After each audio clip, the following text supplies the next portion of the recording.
ನೀವು ಮೊದಲನೇದಾಗಿ ನಾ ತಿನ್ನುವಾಗ ಸೌಂಡ್ ಅನ್ನ ಕೇಳಿಸ್ಕೊಂಡ್ರಿ ಅನ್ಕೋತೀನಿ. ತುಂಬಾ ಚೆನ್ನಾಗಿದೆ.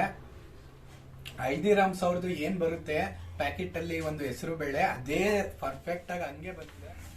ಆಯಿಲು ಎಲ್ರಿಗೂ ನಮಸ್ಕಾರ. ಹೌದು ಫ್ರೆಂಡ್ಸ್, ಬನ್ನಿ ಇವತ್ತಿನ ವಿಡಿಯೋದಲ್ಲಿ ನಾವು ಯಾವ ರೀತಿ ನೀವು ಹಲ್ದಿರಾಮ್ಸ್ ಅವರ ಈ ಒಂದು ಹೆಸರು ಬೇಳೆನ ಪ್ಯಾಕೆಟ್ ಅಲ್ಲಿ ತಿಂದೇ ಇರ್ತೀರಾ. ಒಂದು ಹೆಸರು ಬೇಳೆ ಯಾವ ರೀತಿ ಮಾಡೋದು ಹಲ್ದಿರಾಮ್ಸ್ ಅವರ ಒಂದು ಸ್ಟೈಲ್ ಅಲ್ಲಿ ಅಂತ ಈ ವಿಡಿಯೋದಲ್ಲಿ ತೋರಿಸ್ತಾ ಇದೀವಿ. ಹೌದು, ತುಂಬಾ ಅಂದ್ರೆ ತುಂಬಾ ಸಿಂಪಲ್ ಆಗಿ ಮನೇಲೆ ಹಲ್ದಿರಾಮ್ಸ್ ಅವರು ಪ್ಯಾಕೆಟ್ ಅಲ್ಲಿ ಬರುತ್ತಲ್ಲ ಅದೇ ರೀತಿ ಮಾಡೋದು ಹೇಗೆ ಅಂತ ತೋರಿಸ್ತಾ ಹೋಗ್ತೀವಿ. ಇವತ್ತಿನ ವಿಡಿಯೋನ ಶುರು ಮಾಡೋಕ್ಕಿಂತ ಮುಂಚೆ ಯಾರಿನ ನಮ್ಮ ಒಂದು ಚಾನಲ್ ಅನ್ನ ಸಬ್ಸ್ಕ್ರೈಬ್ ಮಾಡಿಲ್ಲ ದಯವಿಟ್ಟು ಸಬ್ಸ್ಕ್ರೈಬ್ ಮಾಡಿ, ವಿಡಿಯೋ ಇಷ್ಟ ಆದ್ರೆ ಒಂದು ಲೈಕ್ ಅನ್ನ ಮಾಡಿ ಅಂತ ಹೇಳ್ತಾ ಬನ್ನಿ ಇವತ್ತಿನ ವಿಡಿಯೋನ ಶುರು ಮಾಡೋಕ್ಕಿಂತ ಮುಂಚೆ ನಮ್ಮ ಅಮ್ಮನೂ ಕೂಡ ಹೆಲ್ಪ್ ಮಾಡ್ತಾರೆ. ಯಾವ ರೀತಿ ಹೆಸರು ಬೇಳೆ ಹಲ್ದಿರಾಮ್ಸ್ ಅವರ ಹಲ್ದಿರಾಮ್ಸ್ ಹೆಸರು ಬೇಳೆ ತುಂಬಾ ಅಂದ್ರೆ ತುಂಬಾ ಫೇಮಸ್. ಅದನ್ನೇ ಯಾವ ರೀತಿ ಮನೇಲಿ ಮಾಡೋದು, ಒಂದು 3 ಇಂಗ್ರೀಡಿಯೆಂಟ್ಸ್ ಇದ್ರೆ ಆರಾಮಾಗಿ ಮಾಡ್ತಾ ಹೋಗ್ಬೋದು. ಅದ್ ಯಾವ್ದು ಅಂತ ತಿಳಿಸ್ತಾ ಹೋಗ್ತೀನಿ. ಬನ್ನಿ ಇವಾಗ ಯಾವ್ದು ಇಂಗ್ರೀಡಿಯೆಂಟ್ಸ್ ಏನೇನ್ ಬೇಕು ಅಂತ ನೋಡ್ತಾ ಹೋಗೋಣ ಫ್ರೆಂಡ್ಸ್. ಬನ್ನಿ ಯಾವ ರೀತಿ ಏನೇನ್ ಇಂಗ್ರೀಡಿಯೆಂಟ್ಸ್ ಬೇಕು ಅಂತ ನಾನು ತೋರಿಸ್ತಾ ಹೋಗ್ತೀನಿ. ನೋಡ್ತಾ ಇರ್ಬೋದು, ಒಂದು 1/4 kg ಅಷ್ಟು ಹೆಸರು ಬೇಳೆನ ತಗೊಂಡಿದ್ವಿ. ಒಂದ್ ಸ್ವಲ್ಪ ಅಚ್ಕಾರದ ಪುಡಿ ಬೇಕಾಗುತ್ತೆ, ಒಂದ್ ಸ್ವಲ್ಪ ರುಚಿಗೆ ತಕ್ಕಷ್ಟು ಉಪ್ಪು, ಹಾಗೆ ಈ ಒಂದು ಹೆಸರು ಬೇಳೆನ ಕರಿಯೋದಕ್ಕೆ ಒಂದ್ ಸ್ವಲ್ಪ ಅಡುಗೆ ಎಣ್ಣೆ ಬೇಕಾಗುತ್ತೆ. ಸನ್ಪ್ಯೂರ್ ಎಣ್ಣೆನ ಬಳಸ್ತೀವಿ. ಮೊದಲನೇದಾಗಿ ಫ್ರೆಂಡ್ಸ್, ಈ ಒಂದು ಹೆಸರು ಬೇಳೆನ ನೀಟಾಗಿ ಒಂದು ಬೇಸನ್ಗೆ ಹಾಕೊಂಡು ನೀಟಾಗಿ ವಾಶ್ ಮಾಡ್ಕೋಬೇಕು, ನೀರನ್ನ ಹಾಕಿ ತೊಳ್ಕೋಬೇಕು. ಈಗ ಇದನ್ನ ಒಂದ್ ಸ್ವಲ್ಪ ನೀರನ್ನ ಹಾಕೊಂಡು ನೀಟಾಗಿ ತೊಳ್ಕೊತಾ ಇದೀವಿ. ಮೊದಲಾಗಿ ಒಂದು ಸ್ವಲ್ಪ ಏನೇ ಒಂದು ಕಡ್ಡಿ ಕಸ ಇದ್ರೂ ಬಂದ್ಬಿಡುತ್ತೆ, ಆದ್ರಿಂದ ಈ ರೀತಿ ಹೆಸರು ಬೇಳೆನ ನೀಟಾಗಿ ತೊಳ್ಕೊತಾ ಇದ್ದೀವಿ. ನೀರನ್ನು ಒಂದು ಇದಕ್ಕೆ ಶೋಧಿಸ್ಕೊಳ್ಳೋಣ, ನೀರೆಲ್ಲವನ್ನು ಕೂಡ ನೋಡ್ತಾ ಇರ್ಬೋದು. ನೀವು ಕೂಡ ಅಷ್ಟೇ ಫಸ್ಟು ತೊಳ್ಕೊಳ್ಳಿ ಒಂದ್ಸತಿ. ಏನೇ ಒಂದು ಕಸ ಇದ್ರೂ ನೀರಲ್ಲಿ ಬಂದ್ಬಿಡುತ್ತೆ ಈಚೆಗೆ. ಈಗ ಇದನ್ನ ಸೈಡ್ಗೆ ಎತ್ತಿಟ್ಕೊಳ್ಳೋಣ. ಇದು ಮುಳುಗುವಷ್ಟು ನೀರನ್ನ ಸೇರಿಸ್ಬೇಕಾಗುತ್ತೆ. ಇದು ಮುಳುಗುವಷ್ಟು ನೀರನ್ನ ಸೇರಿಸಿ ಒಂದಷ್ಟು ಉಪ್ಪನ್ನ ಆ್ಯಡ್ ಮಾಡಬೇಕಾಗುತ್ತೆ. ಇದಕ್ಕೆ ಒಂದು ಸ್ವಲ್ಪ ಉಪ್ಪನ್ನ ಆ್ಯಡ್ ಮಾಡ್ತೀವಿ. ಉಪ್ಪನ್ನ ಆ್ಯಡ್ ಮಾಡಿ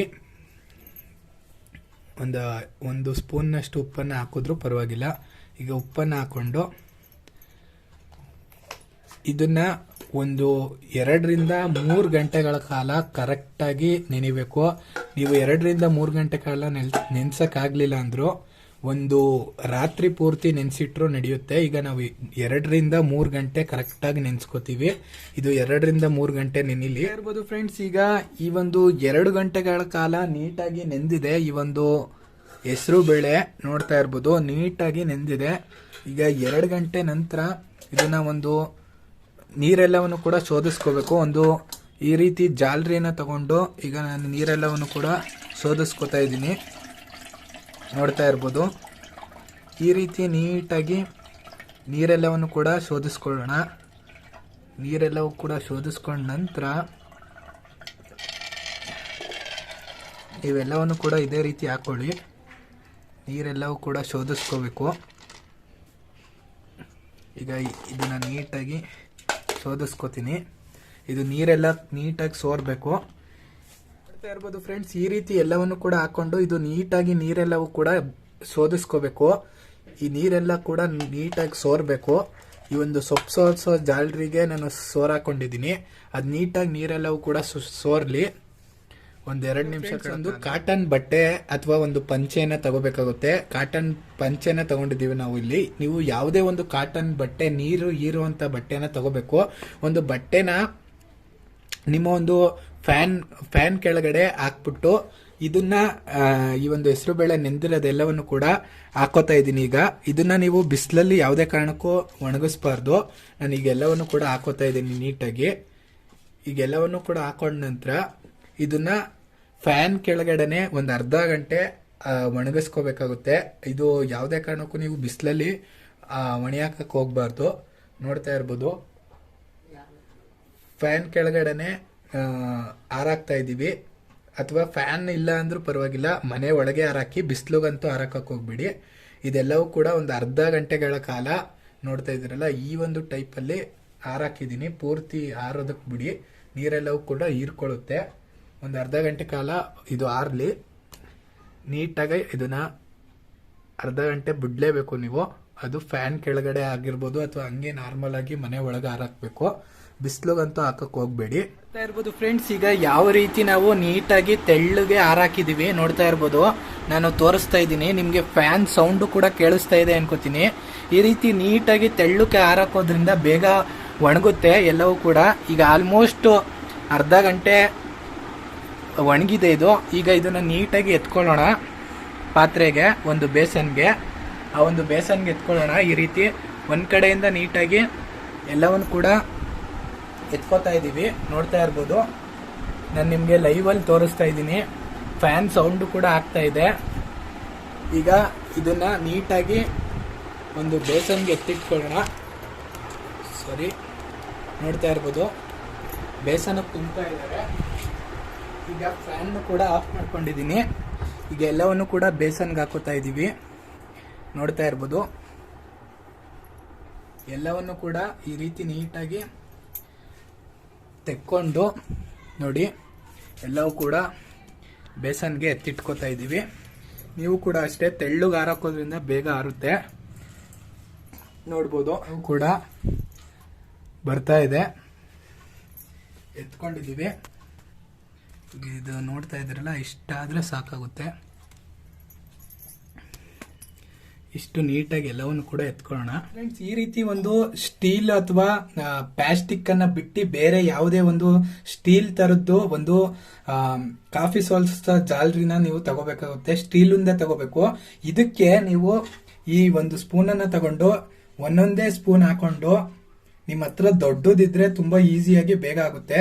ನಮ್ಮ ಹತ್ರ ಚಿಕ್ಕದಿದೆ, ಒಂದು ಕಾಫಿ ಸೋಸೋದು ಸ್ಟೀಲ್ದು ಚಿಕ್ಕದಿರೋದ್ರಿಂದ ಈ ರೀತಿ ಒಂದು ಸ್ಪೂನ್ ಆಗುವಷ್ಟು ನೀಟಾಗಿ ಹಾಕೊಂಡಿದ್ದೀನಿ ಹೆಸರುಬೇಳೆನ. ಈ ಹೆಸರುಬೇಳೆನ ಹಾಕೊಂಡು ಈಗ ನಾನು ಇಲ್ಲಿ ಎಣ್ಣೆ ಕೂಡ ಇಟ್ಟಿದ್ದೀನಿ ಕಾಯೋದಕ್ಕೆ. ಎಣ್ಣೆ ಕೂಡ ಕಾಯ್ತಾ ಇದೆ. ಈಗ ಈ ಒಂದು ಸ್ಪೂನ್ ನಷ್ಟು ಹಾಕೊಂಡಿದ್ದೀನಿ. ಚಿಕ್ಕದು ಕಾಫಿ ಸಾಲ್ಸ್ ಜಾಲರಿ ಇರೋದ್ರಿಂದ ನಿಮ್ಮ ಹತ್ರ ದೊಡ್ಡದಿದ್ರೆ ಬೇಗ ಆಗುತ್ತೆ. ಇದನ್ನ ನೀವೇನ್ ಮಾಡ್ಬೇಕಂತಂದ್ರೆ, ಎಣ್ಣೆ ಒಳಗೆ ಈ ರೀತಿ ಎಣ್ಣೆ ಕಾದಿರೋ ಎಣ್ಣೆ ಒಳಗೆ ಹಿಂಗೆ ಹಾಕೊಂಡು ಇದೇ ರೀತಿ ಬೇಯಿಸ್ಕೋಬೇಕು. ನೀವು ಎಣ್ಣೆ ಒಳಗೆ ಎಲ್ಲವನ್ನು ಕೂಡ ಹಾಕೊಂಡ್ರೆ ಎತ್ತೋದಕ್ಕೆ ತುಂಬಾ ಕಷ್ಟ ಆಗುತ್ತೆ.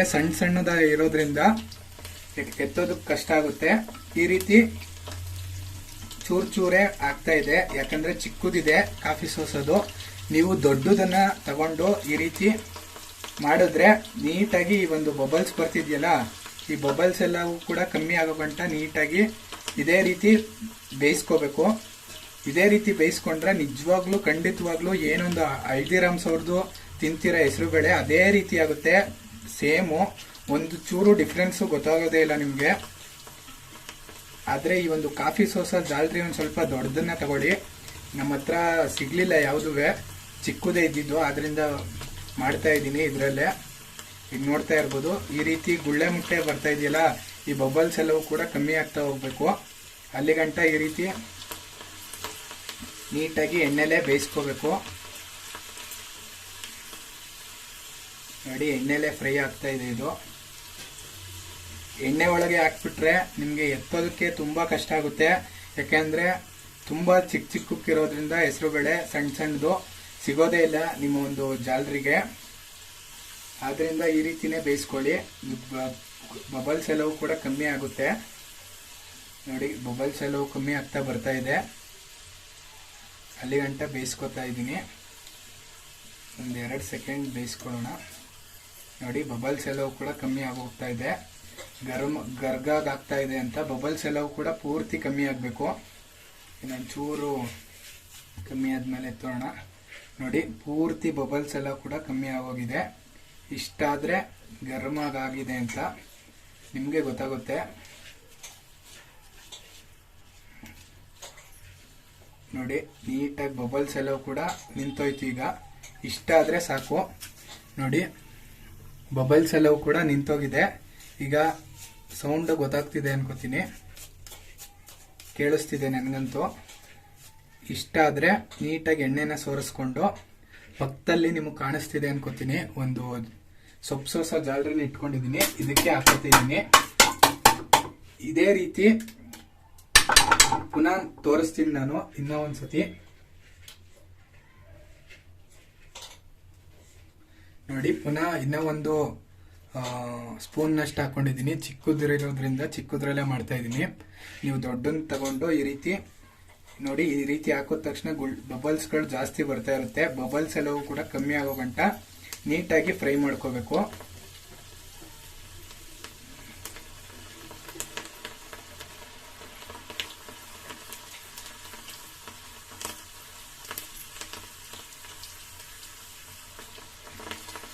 ನೋಡಿ ಬಬಲ್ಸ್ ಎಷ್ಟು ಬರ್ತಾ ಇದೆ ಅಂತ.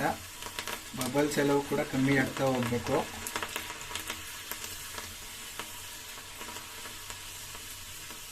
ಇದು ಬಬಲ್ಸ್ ಎಲ್ಲವೂ ಕೂಡ ಕಮ್ಮಿ ಆಗ್ತಾ ಹೋಗುತ್ತೆ. 2 ನಿಮಿಷ, ಒಂದೆರಡು ನಿಮಿಷದಲ್ಲಿ ಕಮ್ಮಿ ಆಗ್ಬಿಡುತ್ತೆ. ನೋಡ್ತಾ ಇರ್ಬೋದು.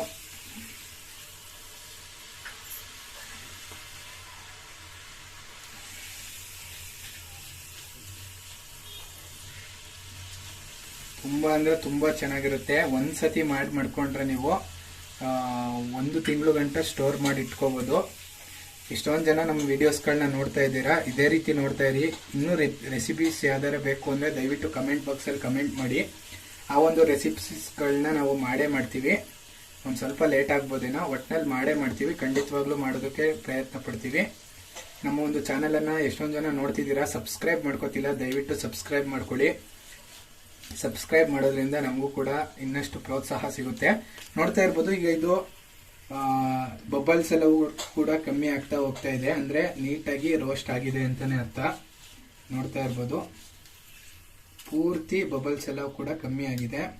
ನೀವು ಉರಿನ ಮೀಡಿಯಂ ಅಲ್ಲೇ ಇಟ್ಕೊಂಡು ಮಾಡಬೇಕಾಗುತ್ತೆ. ನೋಡಿ, ಪೂರ್ತಿ ಬಬಲ್ಸ್ ಕಮ್ಮಿ ಆಗೋಗಿದೆ, ಅಂದ್ರೆ ಫ್ರೈ ಆಗಿದೆ. ಇದು ಈಗಾಗಲೇ ಇಷ್ಟು ಫ್ರೈ ಆದ್ರೆ ನಿಮ್ಗೆ ಸೌಂಡ್ ಗೊತ್ತಾಗುತ್ತೆ.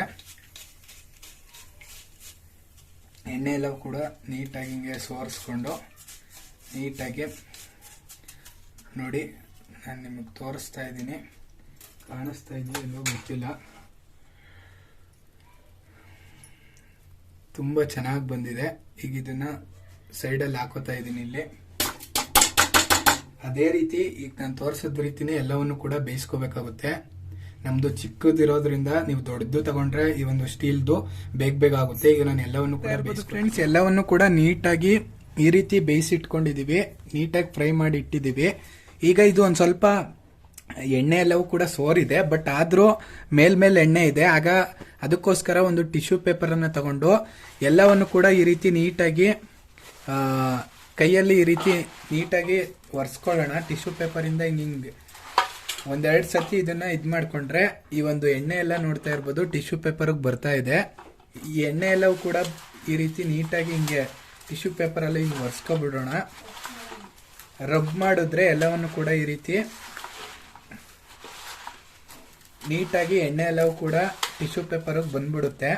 ನೋಡ್ತಾ ಇರ್ಬೋದು, ನಿಮಗೆ ತೋರಿಸ್ತೀನಿ. ಎಣ್ಣೆ ಎಲ್ಲ ಬರ್ತಾ ಇದೆ, ಹೀರ್ಕೋತಾ ಇದೆ ಎಣ್ಣೆ ಎಲ್ಲ ಕೂಡ. ಸ್ವಲ್ಪ ಇರುತ್ತೆ ಎಣ್ಣೆ, ಅಷ್ಟೊಂದೇನಿರಲ್ಲ. ಅದೆಲ್ಲವನ್ನು ಕೂಡ ಈ ರೀತಿ ಪೇಪರಲ್ಲಿ, ಟಿಶ್ಯೂ ಪೇಪರಲ್ಲಿ ಈ ರೀತಿ ಮಾಡ್ಕೋಬಹುದು. ನೀವೇನಾದರೂ ಒಂದು ದಿವಸ ಬಿಟ್ಬಿಟ್ರೆ, ಒಂದು ದಿವಸ ಏನಾದರೂ ಇಟ್ಕೋತೀರಾ ಅಂದರೆ ಒಂದು ದಿವಸ ಬಿಟ್ಟರೆ ಅದೇ ಎಲ್ಲ ಎಣ್ಣೆ ಎಲ್ಲ ಕಮ್ಮಿ ಆಗುತ್ತೆ. ಈಗ ನಿಮ್ಗೆ ಅರ್ಜೆಂಟಾಗಿ ಬೇಕು ಅಂದಾಗ ಈ ರೀತಿ ಟಿಶ್ಯೂ ಪೇಪರಲ್ಲಿ ನೀವು ನೀಟಾಗಿ ಒಂದು ಸ್ವಲ್ಪ ಎಲ್ಲವನ್ನು ಕೂಡ ಮಿಕ್ಸ್ ಮಾಡೋ ರೀತಿ ಇದು ಮಾಡಿದ್ರೆ ಎಣ್ಣೆ ಎಲ್ಲ ಜಿಡ್ಡೆಲ್ಲ ಬಂದ್ಬಿಡುತ್ತೆ. ನಿಮಗೆ ಟಿಶ್ಯೂ ಪೇಪರಲ್ಲೇ ನೀಟಾಗಿ ಎಣ್ಣೆ ಜಿಡ್ಡೆಲ್ಲ ಕೂಡ ಈ ರೀತಿ ನೀಟಾಗಿ ಎಣ್ಣೆ ಅಂಶ ಎಲ್ಲ ಬಂದ್ಬಿಡುತ್ತೆ ಟಿಶ್ಯೂ ಪೇಪರಲ್ಲೇ. ಈಗ ಇದಿಷ್ಟು ಬಂದಿದೆ, ಸಾಕು. ನೀವು ಒಂದು ದಿವಸ ಇಟ್ಕೊಬಿಟ್ರೆ, ಸುಮ್ಮನೆ ಹಾಗೆ ಗಾಳಿಲಿ ಬಿಟ್ಟರೆ ಅಥವಾ ಒಂದು ಡಬ್ಬಕ್ಕೆ ಹಾಕಿದ್ರೆ ಅದೇ ಎಣ್ಣೆ ಎಲ್ಲ ಕೂಡ ಹೋಗ್ಬಿಡುತ್ತೆ. ಈಗ ನೋಡಿ, ಎಣ್ಣೆ ಎಲ್ಲ ಕೂಡ ಬಂದಿದೆ. ಈಗ ಇದನ್ನು ಸರ್ವನ್ನ ಮಾಡ್ಕೊಳ್ಳೋಣ. ಸರ್ವನ್ನ ಮಾಡೋಕ್ಕೆ ಮುಂಚೆ ಒಂದು ಸ್ವಲ್ಪ ಉಪ್ಪನ್ನು ಈಗಾಗಲೇ ಹಾಕಿದ್ವಿ ನೆನೆಯೋಕ್ಕೂ ಕೂಡ. ಈಗ ಪುನಃ ಒಂದು ಸ್ವಲ್ಪ ಉಪ್ಪನ್ನು ಆ್ಯಡ್ ಮಾಡ್ಕೊಳ್ಳೋಣ. ಒಂದು ಸ್ವಲ್ಪ ಉಪ್ಪನ್ನು ಆ್ಯಡ್ ಮಾಡ್ಕೊತಾ ಇದ್ದೀನಿ. ಒಂದು ಸ್ವಲ್ಪ ಉಪ್ಪನ್ನು ಹಾಕ್ಕೊಂಡು ಒಂಚೂರು ಉಪ್ಪನ್ನು ಆ್ಯಡ್ ಮಾಡ್ಕೊತೀನಿ. ಉಪ್ಪನ್ನು ಹಾಕ್ಕೊಂಡು ನೀಟಾಗಿ ಒಂದು ಸತಿ ಈ ರೀತಿ ಮಿಕ್ಸ್ ಮಾಡ್ಕೊಳ್ಳೋಣ. ಉಪ್ಪೆಲ್ಲದಕ್ಕೂ ಕೂಡ ಹಿಡಿಬೇಕು. ಉಪ್ಪೆಲ್ಲದಕ್ಕೂ ಕೂಡ ಹಿಡಿದ ನಂತರ ಒಂದು ಇದಕ್ಕೆ ಬೌಲ್ಗೆ ಸರ್ವನ್ನು ಕೂಡ ಮಾಡ್ಕೊತೀನಿ. ಏನಿಲ್ಲ, ಜಸ್ಟು ನೀವೀಗ ಈ ರೀತಿ ಹಾಕ್ಕೊಂಡ್ರೆ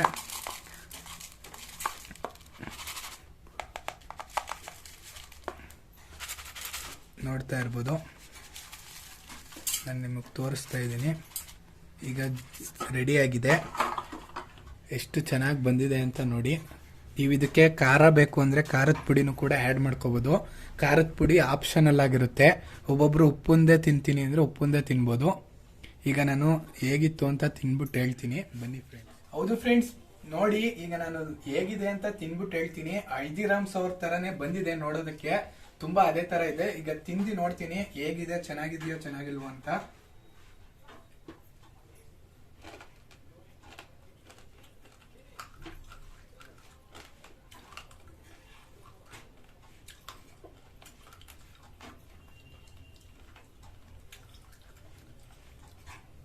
ನೀವು ಮೊದಲನೇದಾಗಿ ನಾ ತಿನ್ನುವಾಗ ಸೌಂಡ್ ಅನ್ನ ಕೇಳಿಸ್ಕೊಂಡ್ರಿ ಅನ್ಕೋತೀನಿ. ತುಂಬಾ ಚೆನ್ನಾಗಿದೆ. ಹಲ್ದಿರಾಮ್ಸ್ ಅವ್ರದ್ದು ಏನ್ ಬರುತ್ತೆ ಪ್ಯಾಕೆಟ್ ಅಲ್ಲಿ ಒಂದು ಹೆಸರು ಬೇಳೆ, ಅದೇ ಪರ್ಫೆಕ್ಟ್ ಆಗಿ ಹಂಗೆ ಬಂದಿದೆ. ಉಪ್ಪನ್ನ ಹಾಕಿರೋದ್ರಿಂದ ತುಂಬಾ ಅಂದ್ರೆ ತುಂಬಾ ಚೆನ್ನಾಗಿದೆ. ಎಲ್ಲವೂ ಕೂಡ ನಾನೇ ತಿನ್ಕೊಳ್ಳೋಣ ಅನ್ನಿಸ್ತಿದೆ, ಅಷ್ಟೊಂದು ಚೆನ್ನಾಗಿ ಬಂದಿದೆ. ನೀವು ಕೂಡ ಮನೆಯಲ್ಲಿ ಟ್ರೈ ಮಾಡಿ ಹೇಗ್ ಬಂತು ಈ ಒಂದು ಹೆಸರು ಬೇಳೆ ಹಲ್ದಿರಾಮ್ಸ್ ಅವರ ಒಂದು ಸ್ಟೈಲ್ ಅಲ್ಲಿ ಅಂತ ದಯವಿಟ್ಟು ಕಮೆಂಟ್ ಮಾಡೋದನ್ನ ಮರಿಬೇಡಿ ಅಂತ ಹೇಳ್ತಾ, ಇದಿಷ್ಟು ಇವತ್ತಿನ ವಿಡಿಯೋ. ಸಿಗೋಣ ಇನ್ನೊಂದು ಹೊಸದಾದ ವಿಡಿಯೋದ ಜೊತೆ. ಯಾರೇನ ನಮ್ಮೊಂದು ಚಾನೆಲ್ ಸಬ್ಸ್ಕ್ರೈಬ್ ಆಗಿಲ್ಲ ದಯವಿಟ್ಟು ಸಬ್ಸ್ಕ್ರೈಬ್ ಮಾಡಿ. ವಿಡಿಯೋ ಇಷ್ಟ ಆದ್ರೆ ಒಂದು ಲೈಕ್ ಅನ್ನ ಮಾಡಿ. ಸಿಗೋಣ ಇನ್ನೊಂದು ಹೊಸ ರೆಸಿಪಿ ಜೊತೆ ಫ್ರೆಂಡ್ಸ್.